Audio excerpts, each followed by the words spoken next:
గ్లోబల్కి పునఃస్వాగతం. ఈ వీడియోలో మీరు యుఎస్ కాన్స్టిట్యూషన్ ఈ మన ఎలక్షన్స్ 2024 ఎలక్షన్ దృష్ట్యా యుఎస్ కాన్స్టిట్యూషన్ గురించి కొద్దిగా తెలుసుకుందాం.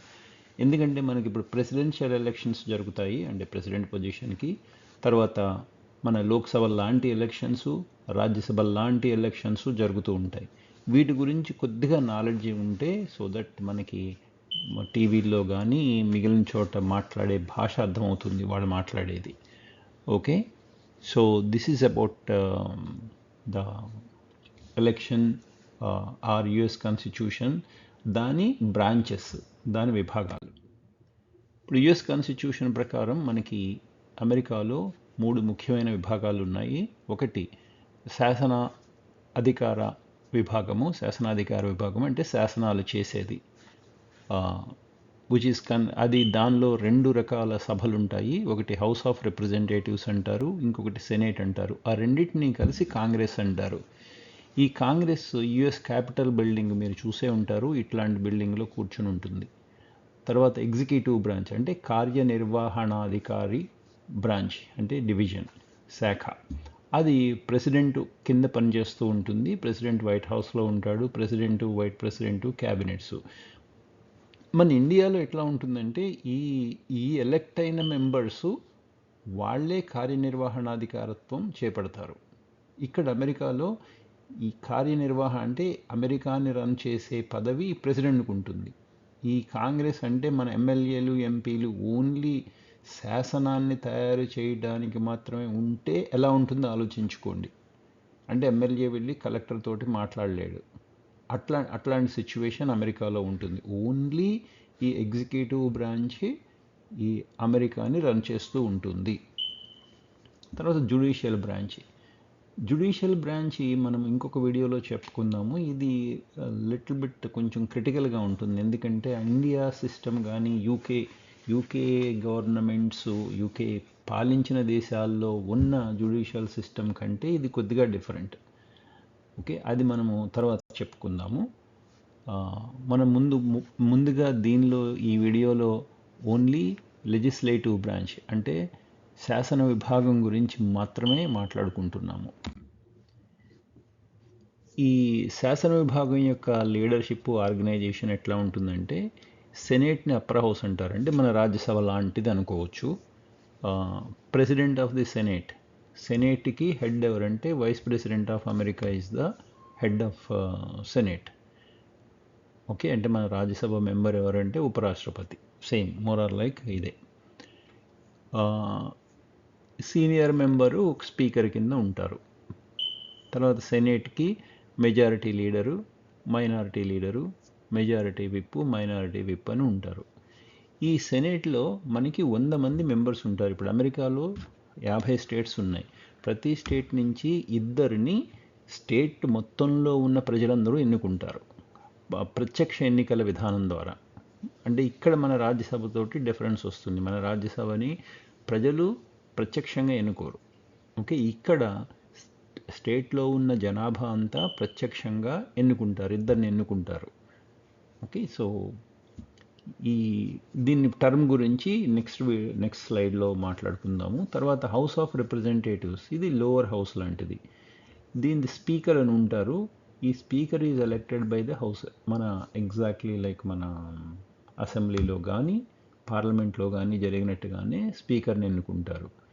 హౌస్ మెజారిటీ లీడరే మనకి ముఖ్య కార్యనిర్వహణాధికారి అవుతారు. అంటే ఇక్కడ మన మోడీ గారు ఇప్పుడు ప్రస్తుతం మెజారిటీ లీడరు, ఆయన ఎగ్జిక్యూటివ్ బ్రాంచ్ని చూస్తూ ఉంటారు. కానీ అమెరికాలో ఎగ్జిక్యూటివ్ బ్రాంచ్ని ప్రజలు డైరెక్ట్గా దామాషా పద్ధతిలో ఎన్నుకుంటారు. హౌస్ మైనారిటీ లీడరు ఇప్పుడు మన రాజీవ్ గాంధీ లాంటి ఆయన. ఓకే, హౌస్ మైనారిటీ విప్ ఉంటారు. ఇట్లా ఎంతమంది మెంబర్స్ ఉంటారంటే 435 మెంబర్స్ ఉంటారు. 435 రిప్రజెంటేటివ్స్. వీళ్ళు అమెరికా జనాభా మొత్తాన్ని స్టేట్కి డివైడ్ చేసి స్టేట్ జనాభాని డిపెండింగ్ ఆన్ డిస్ట్రిక్ట్స్గా డివైడ్ చేస్తారు. డిస్ట్రిక్ట్స్ ఏంటంటే బేస్డ్ ఆన్ ది పాపులేషన్. మనకు కూడా అంతే. ఉత్తరప్రదేశ్లో ఎక్కువ లోక్సభ సీట్లు ఉంటాయి, ఆంధ్రప్రదేశ్లో తక్కువ ఉంటాయి, ఎందుకంటే జనాభా ప్రాతిపదికనే.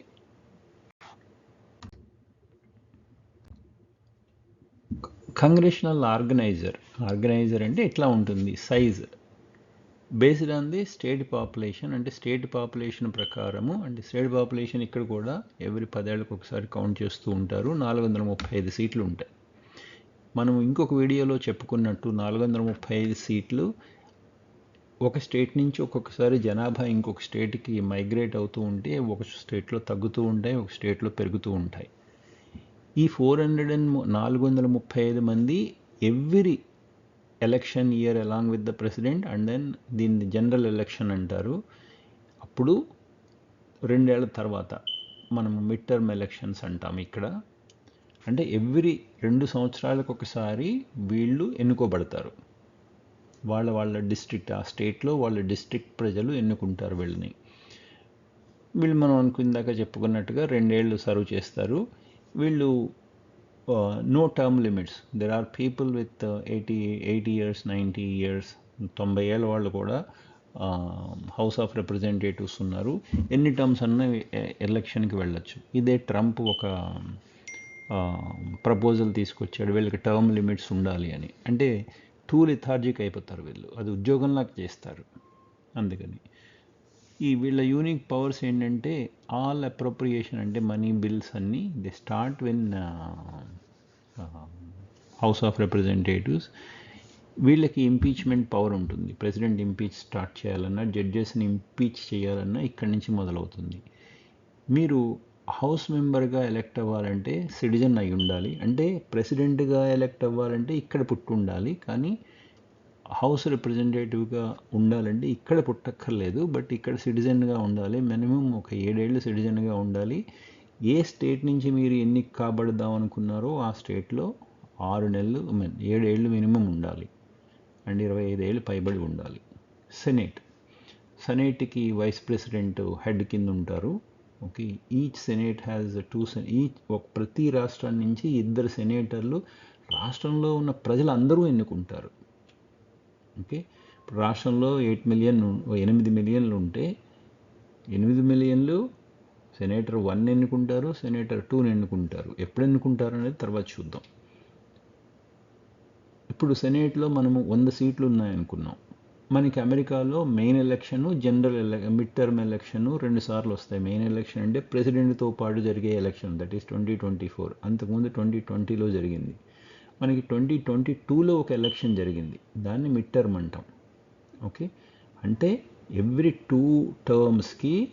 2 ఇయర్స్కి ఈ 100 మందిలో 1/3 అంటే 33 మంది రీఎలెక్ట్ అవుతూ ఉంటారు.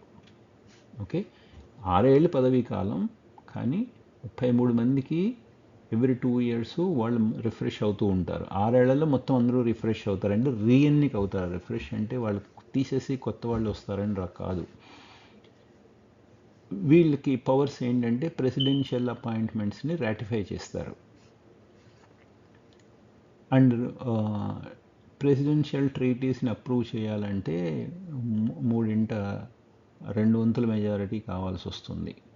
ఓకే, ఈ ఇంపీచ్మెంట్ ట్రయల్స్ వీళ్ళు కూడా అప్రూవ్ చేస్తారు. ఇక్కడ దీనికి ఎన్ని కావాలంటే మీకు 30 ఏళ్ల వయసు పైబడి ఉండాలి, 9 ఏళ్ళు సిటిజన్గా ఉండాలి, కానీ ఈ దేశంలో పుట్టక్కర్లేదు. కానీ మళ్ళీ ఏ స్టేట్ నుంచి మీరు ఎన్నిక కాబడుతున్నారో ఆ స్టేట్లో నివసిస్తూ ఉండాలి. ఓకే, ఇప్పుడు మనము ప్రస్తుతం ఈ 2024 ఎలక్షన్లో, ఈ ఎలక్షన్ ముందు సెనేట్లో ఎవరెవరికి మెజారిటీ ఉందో చూద్దాం. డెమోక్రటిక్ పార్టీకి 46 మంది ఉన్నారు, రిపబ్లికన్ పార్టీకి 49 మంది ఉన్నారు, 4 ఇండిపెండెంట్లు. కానీ ఈ ఇండిపెండెంట్లు దీనిలో 2, ఫర్ ఎగ్జాంపుల్ కింగ్ అనే ఆయన, దెన్ బర్నీ శాండర్స్ అనే ఆయన డెమోక్రటిక్ పార్టీకి అనుకూలంగా ఉంటారు. ఈ క్రిస్టిన్ సియానా అనే ఆమె డెమోక్రటిక్ పార్టీ ద్వారా ఎన్నికయ్యి ఆమె ఇప్పుడు ఇండిపెండెంట్ కింద తన ఎలిజియన్స్ని మార్చుకుంది. ఒకటి వేకెంట్గా ఉంది. ఇంకొక ఆయన డెమోక్రటిక్ పార్టీ నుంచి మళ్ళీ ఇండిపెండెంట్ కింద మారాడు. ఆయన మంచి అనే ఆయన వర్జీనియా స్టేట్ నుంచి. ఇప్పుడు ఈ ఎలక్షన్ ఇయర్లో 100 మంది ఎన్నుకోరు. మనం చెప్పుకున్నట్టుగా 33 మందిని ఎన్నుకుంటారు. మీరు చూశారు కదా, ఇప్పుడు డెమోక్రటిక్ పార్టీ వాళ్ళు 19 మంది వాళ్ళ సీట్లు మళ్ళీ రీఎన్నిక కావాలి వాళ్ళు. రిపబ్లికన్ వాళ్ళు 10 సీట్లు ఉన్నాయి. ఎక్కడెక్కడ ఉన్నాయి అనేది తర్వాత చూద్దాం. ఏ స్టేట్ నుంచి 10, ఏ స్టేట్ నుంచి 19. వీళ్ళు 10 మంది మళ్ళీ ఎన్నిక కావాలి. 4 ఇండిపెండెంట్లు మళ్ళీ ఎన్నిక కావాల్సి ఉంటుంది. ఇట్లాగా ఈసారి 2024 ఎలక్షన్లో ఈ 33 మంది రీఎలెక్ట్ అవుతారు. ఈ తర్వాత 2026లో ఇంకొక 33, 2020 అగైన్ 8లో 34 ఇట్లా ఎన్నిక అవుతూ ఉంటారు.